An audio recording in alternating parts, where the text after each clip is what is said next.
Okay, hi, good morning, students. So, today we are going to learn the new chapter for biology form 4, cell biology and organization.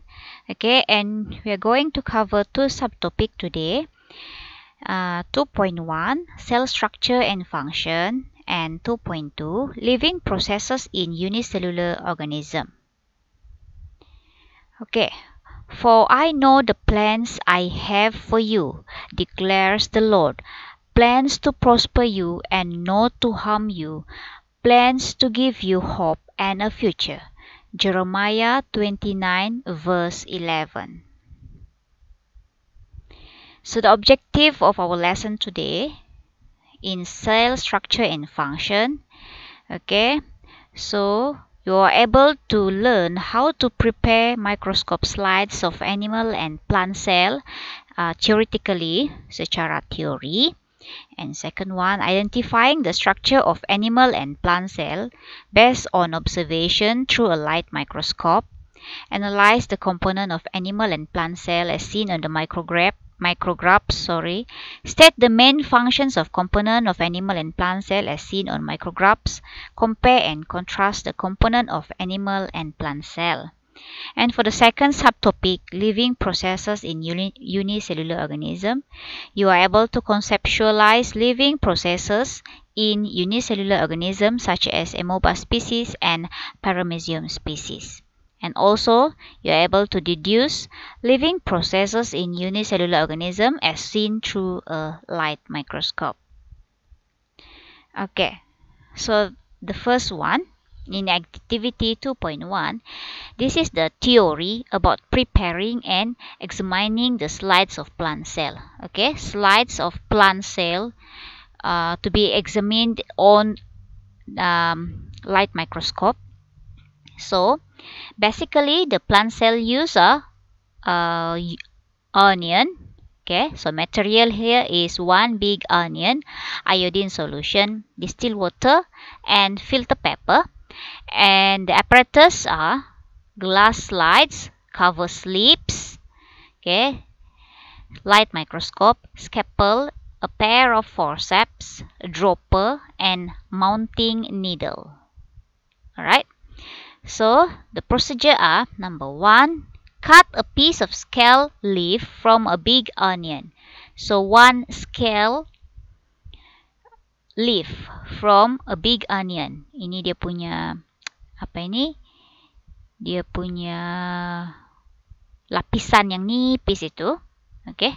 Remove the translucent epidermis from the inside of the scale leaf using a scalpel. So using a scalpel, we take the translucent epidermis. Ini lapisan yang apa ini, lut cahaya itu kan, ada kan kalau kamu tengok kamu punya bawang yang lapisan halus nipis itu. Itu adalah yang translucent epidermis from the onion. Okay, using a scalpel. Using a scalpel. And then number 3, add a drop of distilled water at the center of the slide. Okay, this is distilled water at the center of the slide, and lay the onion epidermis on the water. So here, the onion epidermis laid on the water. Next one, number 4, using a mounting needle. Okay, mounting needle, jarum di sini. Cover the onion epidermis with a cover slip by placing it at 45 degrees Celsius angle, 45 degree angle to the slide, and slowly press it down. Okay, so you are using a mounting needle and slowly press the cover slip down. Okay, so that we want to make sure that there are no air bubble trap here. Okay, and also we want to make sure that the onion epidermis is not folded. Okay, dia halus saja terletak di sana, tiada bubble dan tiada terlipat-lipatlah the epidermis of the onion. Okay, next one. Add a drop of iodine solution on the side of the cover slip. Okay, place a filter paper at the opposite end of the cover slip to draw the iodine solution to be absorbed and stain the entire onion epidermis. So this technique is known as irrigation technique. Irrigation technique maksudnya di sini kan itu cover slip, di bawah itu cover slip ada air dan juga kita punya epidermis bawang kan. So di sebelah sini kita letak iodine solution. Di sebelah kini kita letak filter paper. So filter paper ini dia akan menyerap, dia akan tarik iodine solution itu masuk ke dalam cover slip kita itu. Di kita bawang, epidermis bawang itu. Supaya dia kena stain lah. Supaya dia kena warna. Okay. Seterusnya, use a piece of filter paper to absorb excess iodine and distilled water. So kalau ada lebihan iodine dan juga distilled water di slide itu, kita boleh guna another piece of filter paper untuk serap dan bersihkan slide itulah. Okay. Observe the slide through a light microscope with a low power objective lens and then with a high power objective lens. Draw the epidermal cell structure that can be observed and label it completely. Alright. Okay, so itu adalah cara bagaimana untuk prepare slides yang mengandungi plant cell untuk di-examine under the light microscope. Okay. Seterusnya, this one, activity 2.2 ini adalah preparing and examining the slides of animal cell. So, animal cell and also plant cell punya preparations of slide itu adalah berbeza. Okay, kalau dalam plant cell tadi, we are using iodine solution, right? Iodine solution. But here, in animal cell, we are using methylene blue solution. Okay, so we go to the material. The material are animal cell. Animal cell. So paling senang animal cell adalah your chick cell. Chick cell lah yang sini. Di dalam kita punya what is this? Mulut ini. Di tepi-tepi dinding mulut kamu itu. Alright. So, methylene blue solution, distilled water, filter paper, and toothpick. So we are using toothpick to take the chick cell lah. Our chick cell. Okay. So, apparatus dia adalah glass slides, cover slips, light microscope, dropper, and mounting needle. Okay, sama sahaja macam dalam plant cell. Okay, the major difference is the methylene blue solution and the type of cell lah. Okay, the procedure. First one, gently scrape the inside of the cheek with a blunt toothpick. Blunt toothpick lah kan, yang tidak tajam tu. Okay. The second one, transfer the scraping into a drop of water on a clean glass slide and cover with the cover slip. Stain the chick cell with methylene blue solution using the irrigation technique. Okay, the irrigation technique macam yang tadi kita buat dalam plant cell itu. Okay, number 4, examine the chick cell through a light microscope and draw the chick cells that can be observed. Record the magnification power. Okay, so sini sebenarnya dia guna dua-dua guna irrigation technique. Cuma yang berbeza adalah kita punya solution dan juga kita punya type of cell lah. Okay, so we are using the irrigation technique. Okay, next one we are going to learn the component of animal and plant cell and their function. Okay, so sebelum ini kamu sudah belajar animal cell and plant cell. Okay, bentuk animal cell bagaimana, bentuk plant cell bagaimana. Okay, and then plant cell, kamu tahu bahwa plant cell ada cell wall, dinding sel, manakala animal cell tidak ada. Okay, so dalam Bioform 4 ini, chapter 2, you are going to learn more detail components of the plant and animal cells and also the function. Okay. So, dalam plant cell dan animal cell ada organelle. Organelle yang kita panggil adalah macam kalau manusia mempunyai organ-organ dalam badan kan. Organ-organ, for example, jantung, right? So, begitu juga dengan sel. Sel juga mengandungi dia punya organ-organ yang kecil-kecil. So, kita panggil itu sebagai organelle. Okay, organelle itu adalah component of the animal and plant cell. So, the first one is mitochondrion. Singular, mitochondrion. Plural, kalau lebih daripada satu, kita panggil mitochondria. Okay, itu beza dia. So, mitochondrion, dia punya bentuk adalah rod shape atau spherical. Sama ada rod shape or spherical. Consists of 2 layers of membrane. Okay, 2 layers of membrane. So, maksudnya membrane yang melapisinya adalah 2, double layer. Okay, which are smooth outer membrane and folded inner membrane. Maksudnya, the outer membrane is smoother and yang inner membrane dia adalah folded, berlipat-lipat. Okay, these mitochondrion contain enzyme that play a role in cellular respiration. Mengandungi enzim yang berguna di dalam sel respirasi sel. Okay, what is the functions of mitochondrion? Mitochondrion is the sites that generate energy through the glucose oxidation process during cell respiration.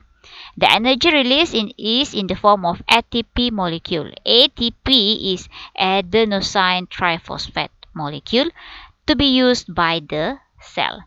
So, bila kamu ingat dengar mitochondrion, ingat mitochondrion is the site for energy production. Okay? Tapak penghasilan tenaga. Itu kamu kena ingat. Bila kamu ingat mitochondrion, kamu ingatlah energy. Okay? Site for energy production. Okay? Itu adalah mitochondrion. Next one, we have centriole. Okay, centriole. Centriole is a small cylindrical component that exists in pairs in animal cell. Remember, animal cell. Made up of complex arrangements of microtubules. Does not exist in plant cell. So, only exists in animal cell. Function dia adalah to form a spindle fiber during cell division in animal cell. Fungsi dia adalah untuk menghasilkan spindle fiber during cell division. So, you are going to learn this cell division ataupun pembahagian sel dalam bab yang seterusnya. Okay, dalam tingkatan 4 ini. So, di dalam pembahagian sel ataupun cell division itu, perlu ada spindle fiber. Perlu ada spindle fiber supaya sel itu boleh membahagi, supaya kromosom itu boleh separate during the cell division. Okay, never mind, we are going to learn this cell division later, next chapter. Okay, yang kamu kena ingat adalah dia exist in pair, the centriole, dan fungsi dia adalah untuk form this spindle fiber during cell division in animal cell only. Okay. Alright. Here is the centriole. This one. Dia wujud dalam sepasang. Sepasang. Wujud dalam sepasang. Bentuk silinder. Okay. Okay. Seterusnya adalah Golgi apparatus. Mana Golgi apparatus? Ni. Nah. Golgi apparatus. Ini centriole tadi. Mitochondrion ini tadi. Mitochondrion. Okay. Mitochondrion. Golgi apparatus ataupun kadang-kadang kita sebut Golgi body. Golgi body. Okay, dia juga sama juga. Alright. So, Golgi apparatus consists of a stack of parallel flattened sac. Nah, ni flattened sac. Kantung yang flat. Kan? Okay. And coated by a single cell membrane. So, di sini dia diselaputi oleh satu lapisan sel membrane sahaja. Okay. New membrane is added at one end of the Golgi apparatus and vesicles part off from the other end. Di sini. Okay. The vesicle part off from the other end. Functions of body Golgi apparatus adalah to process, to modify, to pack, and to transport. chemicals such as protein, carbohydrate, glycoprotein. Glycoprotein adalah bila karbohidrat dengan protein combine, kita panggil dia glycoprotein. So remember, Golgi apparatus ini, bila kamu nampak Golgi apparatus, kamu ingat saja, dia ini adalah modify. Untuk modify. Okay, dia proses, dia modify, dia pack, dia transport. So dia multitask, betul? Process, modify, packs and transport chemicals such as protein, carbohydrate and also glycoprotein. So itu adalah fungsi Golgi apparatus. Seterusnya plasma membrane. Okay, plasma membrane sebenarnya adalah sel membrane. Sel membrane, membran sel. Okay, sel membrane. Nama dia plasma membrane. So di sini kita guna plasma membrane. Okay, this is an outer membrane that surround the entire content of cell. Okay, so for example, this is your cell. Okay, for example, you have your cell. So this cell membrane or plasma membrane adalah membrane yang menyelaputi atau surround the entire content of the cell. Okay, ini kamu sudah belajar dari awal.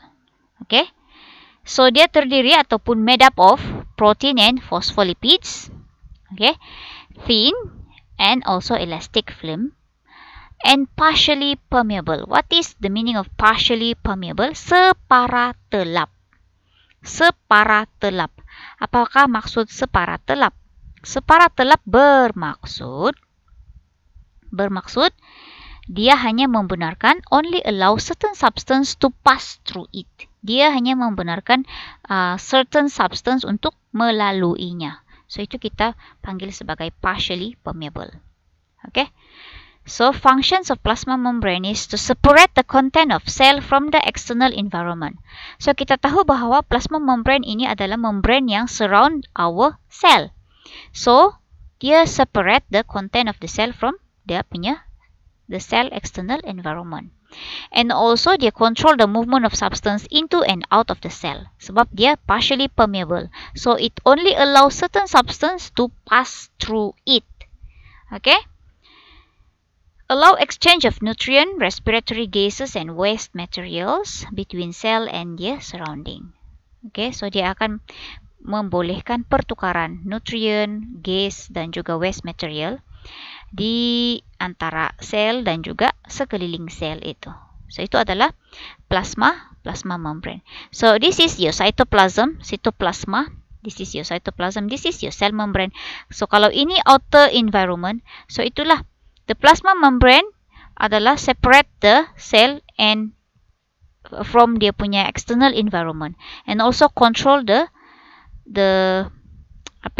movements of substance in and out of the cell. Okay. Seterusnya lysosom. Okay, lysosom adalah small spherical sac. Okay, satu kantung yang kecil, satu kantung yang berbentuk sfera tertutup dan mempunyai membrane, single membrane lah sahaja. Membrane dia single layer sahaja. Dia mengandungi hydrolytic enzyme. So inside the lysosome is hydrolytic enzyme. Okay, hydrolytic enzyme. Okay, functions of lysosome is to hydrolyze complex organic molecules such as protein, nucleic acid and lipid. Hydrolyze means memecahkan satu organic molecule yang kompleks seperti protein, nucleic acid dan lipid menjadi yang molekul yang lebih kecil. And also break down bacteria and components of damaged cell. Alright. Sebab dia mengandungi hydrolytic enzyme, so dia dapat berfungsi seperti ini. Okay. Seterusnya, nukleus. So, ini sudah kamu belajar kan? Nukleus. Nukleus itu adalah satu sahaja. Kalau plural, then nuclei. Okay? Ini singular. So, nucleus is the largest component in the cell. Paling besar dalam sel. Spherical, bentuk sfera. Compressed and enclosed in the nuclear membrane with many pores. Maksudnya, kamu punya nukleus itu. Okay, kamu punya nukleus itu juga diseliputi oleh membran, di mana membran dia itu banyak pores, banyak liang-liang. Okay, so the nucleus contain chromosome. Okay, dia mengandungi kromosom, mengandungi nukleolus, yang hitam ini nukleolus, dan juga nukleoplasm. Nukleoplasm itu yang di sekeliling di sini. Okay, so the functions of nucleus is to control all the cell activities. So itu kita memang tahu. Has chromosome that contain DNA. The DNA, the full name is deoxyribonucleic acid, DNA. So, dia mempunyai kromosom, di mana kromosom itu mengandungi DNA. Dan DNA itu determines the cell characteristic and metabolic function. Okay, DNA determines the characteristic of the cell and also the metabolic functions of the cell. Okay, so ini nukleus. Seterusnya adalah ribosome. Ribosome. Where is ribosome here? Ribosome. Ribosome nampak nih yang bintik-bintik hitam kecil-kecil bulat-bulat itu ribosome. Yang di sini pun ribosome juga ini. Yang melekat di sini endoplasmic reticulum itu pun ribosome. So ribosome kita boleh jumpa melekat di endoplasmic reticulum ataupun dia free di cytoplasm.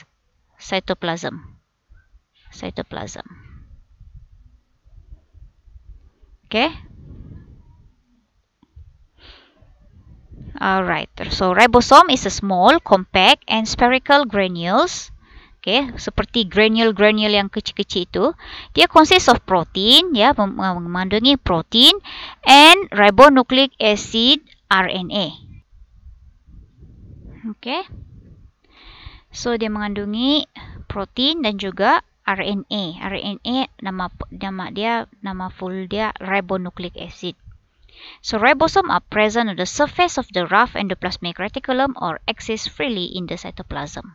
Kan tadi teacher sudah bagi tahu sama ada dia melekat di atas itu endoplasmic reticulum ataupun dia berada free di cytoplasm. Okay, so function dia ribosome ini adalah untuk protein synthesis. So kalau mitochondrion tadi itu adalah tapak penjanaan tenaga ataupun site of energy production. Di sini ribosome adalah site for protein synthesis. Di situlah berlaku synthesis protein. Okay. Okay. Next one is endoplasmic reticulum. Okay. Endoplasmic reticulum consists of a system of interconnected folded flattened sac. Endoplasmic reticulum membrane is continuous with the nuclear membrane. Maksudnya di sini, ini endoplasmic reticulum dia adalah bersambung dengan itu nuclear membrane. Membrane of the cell nucleus. Okay. There are two types of endoplasmic reticulum. Ada dua jenis, satu rough ER, satu smooth ER. Rough endoplasmic reticulum, satu lagi smooth endoplasmic reticulum. Kalau apa beza dia? Beza dia yang rough endoplasmic reticulum itu ada ribosome attached to its surface. Kalau smooth maksudnya tidak ada ribosome attached to its surface. Okay. Functions of ER ataupun endoplasmic reticulum is to transport the transport system in the cell, provide a wide surface for enzyme attachment and biochemical reaction. Maksudnya di sini adalah dia adalah satu permukaan yang luas untuk perlekatan enzim dan juga berlakunya biochemical reaction atau tindak balas biokimia di situ. Okay, the rough endoplasmic reticulum transports protein synthesized by ribosome. So kita tahu bahwa rough endoplasmic reticulum itu dia ada ribosome attached to it, kan? So kita tahu ribosome itu adalah tapak penjanaan ataupun tapak sintesis protein. So di situ bila ribosome sudah sintesis itu protein, so the rough endoplasmic reticulum yang akan transport itu protein yang disintesis oleh si ribosome. Oke. Manakala the smooth endoplasmic reticulum dia mensintesis, mentransport glycerol dan lipid dan juga carries out the detoxifications of drug and metabolic byproduct. So ingat, kalau rough ER, dia punya fungsi transport protein. Kalau smooth ER, dia punya function adalah synthesis dan transport glycerol dan lipid. Okay, dan juga detoxifications of drugs. Alright, remember that. Okay, vacuole. Saya tahu ini kamu tahu vacuole. Okay, vacuole adalah satu kantung sac yang mengandungi liquid cecair. Liquid filled sac, which is the cell sap. Okay, ingat apa itu cell sap? Cell sap itu adalah liquid in the vacuole. Okay, cell sap adalah bendalir ataupun bendalir di dalam vacuole itu. A vacuole is surrounded by the tonoplast membrane, meaning this is your vacuole. Inside the vacuole is a liquid. Liquid itu kita panggil cell sap. So vacuole ini ada membrane. Membrane itu vacuole kita panggil tonoplast. Paham? Okay. Young plant cells have many small vacuoles, while mature plant cells have a large vacuoles. Okay, kalau plant cell yang young, muda, ada kecil-kecil vacuole. Tapi kalau yang sudah mature, dia ada satu large vacuole. Sebab itu yang small vacuole itu sudah bergabung. Okay. The vacuole in animal cells is small. Okay. Cell sap contain water.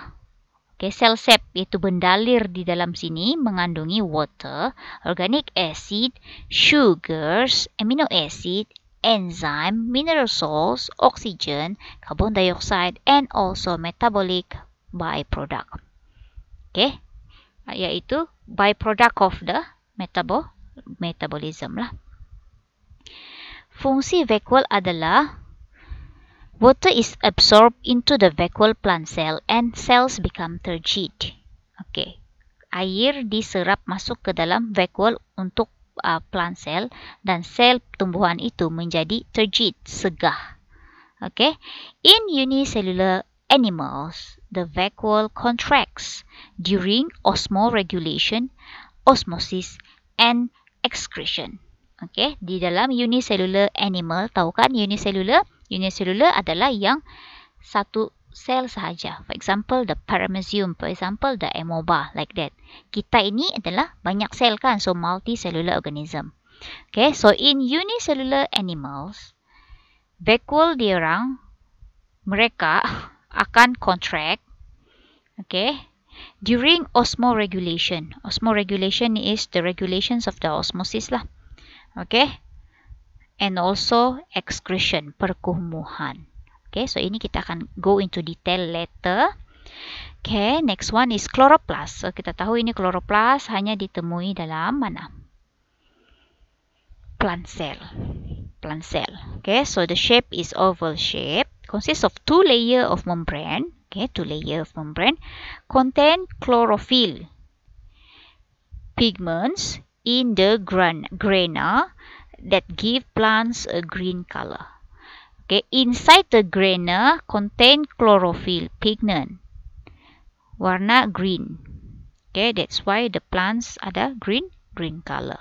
So the functions of chloroplast is chlorophyll inside the grana of the chloroplast. Dia absorb sunlight and then convert to chemical energy during photosynthesis. Okay, to chloroplast. Okay, seterusnya cytoplasm. So cytoplasm ini adalah consists of a jelly-like medium that contain component of the suspended cell. Contain organic compound such as protein, lipid, and carbohydrate, and inorganic compound such as potassium ion. Okay, so cytoplasm ini adalah di sini. Macam laut. Nampak? Kalau ini pula apa ini? Ini vacuole, ini nukleus, ini yang organel-organel yang lain. So cytoplasm ini macam laut. Nampak? Dia macam laut. Jelly-like medium. So di sinilah terletaknya semua itu, chloroplast, the mitochondrion, the nucleus, the vacuole, semua. Maksudnya dia macam laut lah kan, like sea. Okay?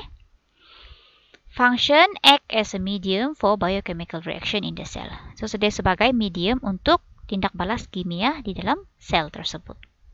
Seterusnya adalah cell wall. Okay, cell wall, a strong and rigid outer layer made from cellulose fiber, gentian cellulose, fully permeable. Telap. Okay, fully permeable. Fully permeable. Function dia ialah to maintain the shape of plant cell, provide mechanical support to the plant cell. So that's why cell wall itu hanya ada pada plant cell. Okay, now we are going to compare and contrast the component of animal and plant cell. Kalau compare and contrast, maksudnya bandingkan. Kalau bandingkan, maksudnya mesti ada similarities, persamaan, dan juga difference, perbezaan. Kalau dia bilang differentiate, itu maksudnya cari perbezaan sahaja. Tapi kalau soalan minta kamu compare, itu maksud dia bandingkan. Kamu ada mesti nyatakan persamaan dan juga perbezaan. Okay?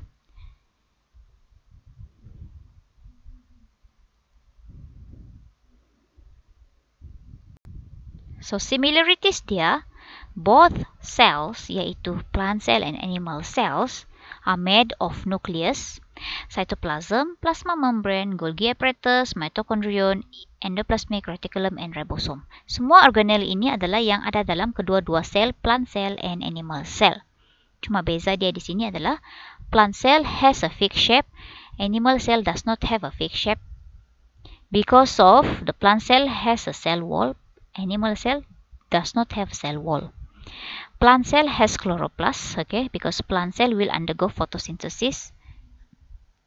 And animal cell does not have chloroplast. Plant cell has a large vacuole. Animal cell, no vacuole. Okay, if animal cell have a vacuole, the vacuole is in small size. Okay. And plant cell stores carbohydrate in form of starch.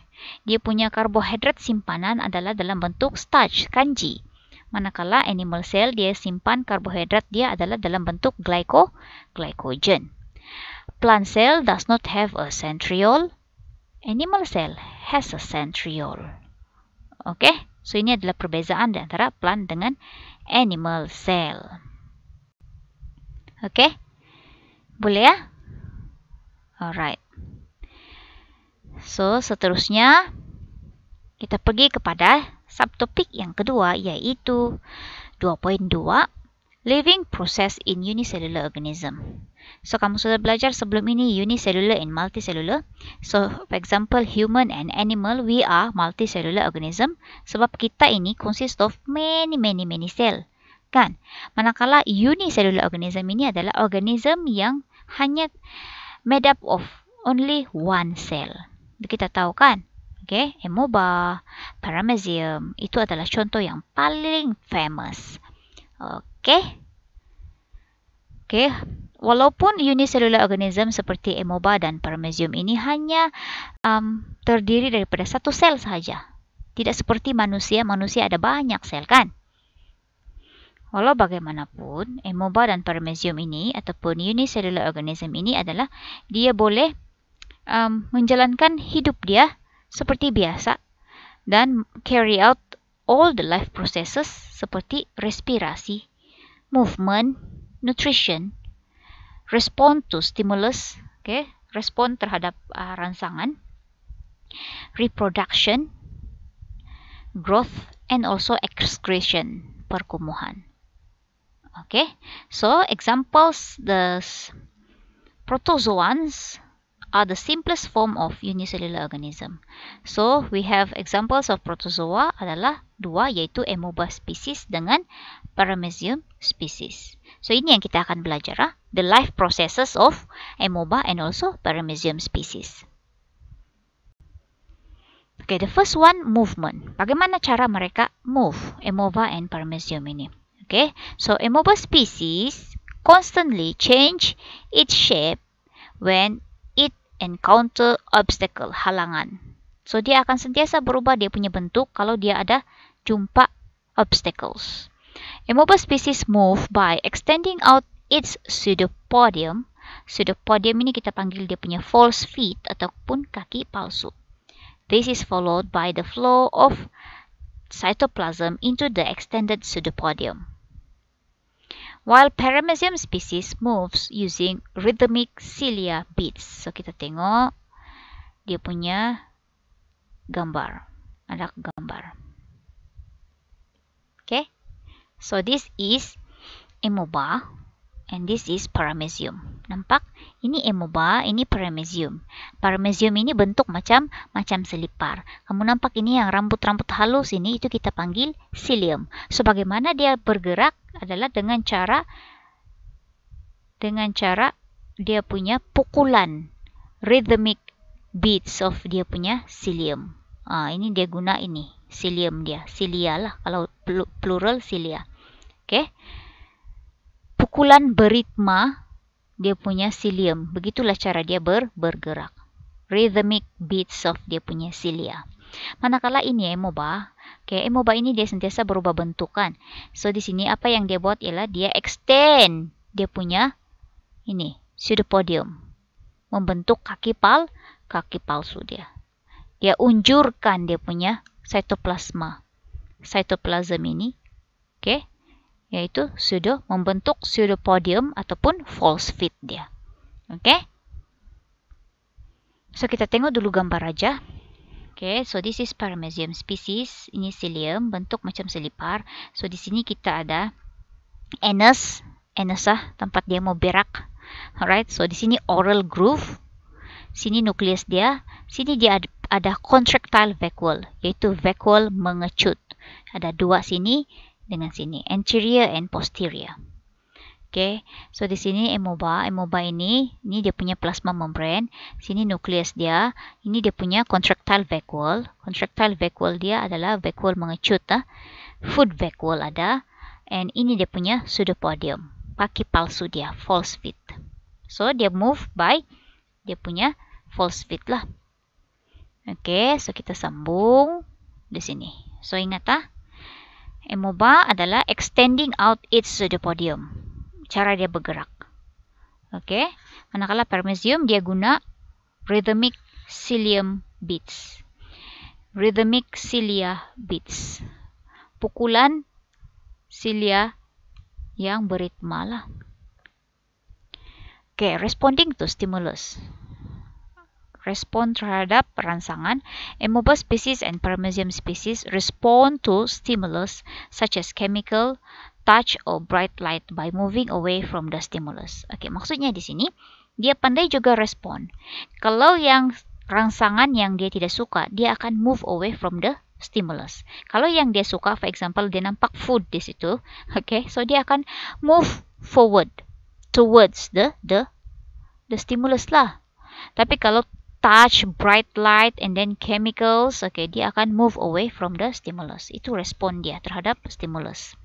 Okay, and then respiration. Bagaimana cara dia berespirasi? Okay, seperti manusia kan kita bernafas, tarik nafas, hembus nafas. Tarik, hembus. Kan, itu respirasi kan? So, ini macam mana dia mau bernafas? So, respirasi. Bagaimana? Exchange of oxygen and carbon dioxide of carbon dioxide gases ini adalah simple, yaitu hanya melalui plasma membrane by simple diffusion only on the surface of the cell. Okay, simple diffusion. Apa maksud simple diffusion? Okay, resapan ringkas. Okay, itu maksud dia, resapan ringkas sahaja melalui surface of the cell. Okay. Tidak perlu dia ada hidung seperti manusia untuk bernafas. Okay, so the exchange of oxygen and carbon dioxide adalah hanya melalui resapan ringkas sahaja. Simple diffusion. Next one is nutrition. Macam mana cara dia makan? Okay, bagaimana cara dia makan? amoeba species moves towards food by extending its pseudopodium to trap food particles by phagocytosis. So ingat, proses dia makan kita panggil sebagai phagocytosis. So di sini amoeba, nutrition in amoeba. First kali di sini kamu nampak dia kasih mengunjurkan or extending dia punya pseudopodium. Kaki palsu dia itu dia kasih panjang, nampak? Lepas itu dia trap the food. Okay, dia trap itu food. Okay. So ini kita panggil phagocytosis. Okay. Itu amoeba. For paramecium, okay, untuk paramecium, ingatkan paramecium itu yang bentuk macam selipar tu kan. So dia ada cilia kan. Ada cilia. So dia punya cilium bit dia itu akan helps the food particles to be transported into dia punya oral groove. Ada oral groove dia kan. So dia pukul dia punya cilium supaya the food particles akan masuk ke dalam oral groove dia. So biasanya di amoeba paramecium ini dia punya habitat adalah di dalam air. Alright. Nombor 2 di sini the food vacuole is combined with a lysosome. Okay, so di sini food, okay, dia masuk dalam food vacuole. Okay, lepas itu dia combine dengan lysosome. Okay. The food particles are hydrolyzed by the enzyme lysozyme in the lysosome. Okay. Mula-mula ini dia trap food masuk dalam food vacuole. Food vacuole dia combine dengan lysosome. Kita tahu lysosome itu mengandungi enzim lysozyme untuk memecahkan food particles dia. So di situ food particles dia itu breakdown lah. Kan? So number 3, the nutrients are absorbed into the cytoplasm. So nutrient hasil daripada pemecahan makanan itu tadi, breaking down of the food, dia punya nutrient diseraplah di cytoplasm of this amoeba. Number 4, dan undigested food, okay, makanan yang tidak dapat dicerna akan didischarge apabila amoeba species bergerak. Undigested food in the paramecium pula is discharged through the anus. Okay, kalau di sini dia masa dia bergerak ini terus dia punya undigested food itu akan didischarge. Sebab kita tahu amoeba ini dia punya bentuk boleh berubah-ubah, betul kan? Manakala dalam paramecium yang makanan tidak dicerna itu akan dibuang melalui anus dia. Okay. Growth. How about growth? Amoeba species and paramecium species grow by synthesizing new cytoplasm. Okay, dia mensintesis cytoplasm yang baru. So dia akan bertumbuh. Seterusnya adalah excretion. Excretion adalah perkumuhan. Maksudnya dia mau remove waste product lah kan. Seperti carbon dioxide. Okay, carbon dioxide dia mau kasih keluar daripada dia punya sel kan. Okay, dan juga amonia. So, cara untuk dia perkumuhan ini berlaku adalah hanya melalui diffusion, resapan sahaja. Okay, as amoeba species and paramecium species live in freshwater environments, water will diffuse by osmosis and fill the contractile vacuole. So, kedua-dua amoeba dan paramecium ini mempunyai contractile vacuole, yaitu vacuole mengecut. Okay, so water akan diffuse masuk ke dalam sel dan juga masuk ke dalam vacuole mengecut itu. So when the vacuole expand to the maximum size, contractions occur and the water is excreted from time to time. So this process is called osmoregulation. Okay, ini kita panggil osmoregulation. Dia control itu water content inside the cell. So di situ air ini akan sentiasa masuk ke dalam sel, masuk ke dalam sel. Okay, bila dia masuk dalam sel, dia masuk ke dalam contractile vacuole. Dan contractile vacuole itu akan mengembang, expand sampai dia sudah capai maximum size. So dia akan mengecut. Bila dia mengecut, water itu akan dikeluarkan daripada sel. dari masa ke semasa. Jika tidak berlaku, nanti pecahlah sel itu kan. So di situ apa yang berlaku adalah the contractile vacuole itu akan mengecut. So bila dia mengecut, water akan keluar daripada sel. So ini kita panggil osmoregulation. Okay, osmoregulation. Seterusnya adalah reproduction. Reproduction, pembiakan. Bagaimana dia membiak? Okay, when the conditions are suitable and there are plenty of food, Amoeba species and Paramecium species will reproduce via a sexual reproduction that is binary fission through mitosis. Okay, so di sini kalau sesuai dia punya keadaan, okay, sesuai keadaan dia selesa. So kedua-dua itu Paramecium dengan Amoeba species akan membiak melalui cara pembiakan asexual reproduction. Tahu kan apa itu sexual, apa itu asexual kan? Yaitu melalui binary fission, belahan dua melalui mitosis.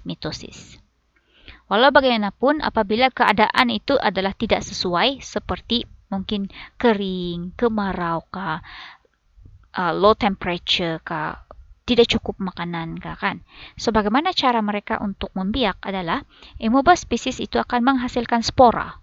So dia akan form spores that only will germinate when the environment improves. Maksudnya dia hanya menghasilkan spora dan spora itu akan germinate. Okay? Dia cuma akan germinate apabila environment itu kembali ke yang sesuai. Okay? Kembali kepada keadaan yang sesuai, barulah dia germinate. Okay. For Paramecium pula, sexual reproduction, that is conjugation, occur when environmental conditions are not suitable. So ingat, Amoeba kalau keadaan tidak sesuai dia akan menghasilkan spora. Okay. Manakala untuk Paramecium dia apabila environmental condition itu tidak sesuai, okay, tidak sesuai, unfavorable, tidak sesuai, so dia akan membiak secara seksual, yaitu conjugation. Okay, melalui proses conjugation. Itu untuk Paramecium. Okay, conjugation adalah seksual. Bila seksual dia perlu pasangan. Faham? Dia perlu pasangan. So conjugation itu adalah proses di mana kedua-dua pasangan Paramecium itu, okay, akan bertukar dia punya genetic material. Alright? Okay. So this is the photograph untuk Amoeba species dan ini untuk para Paramecium species. Okay?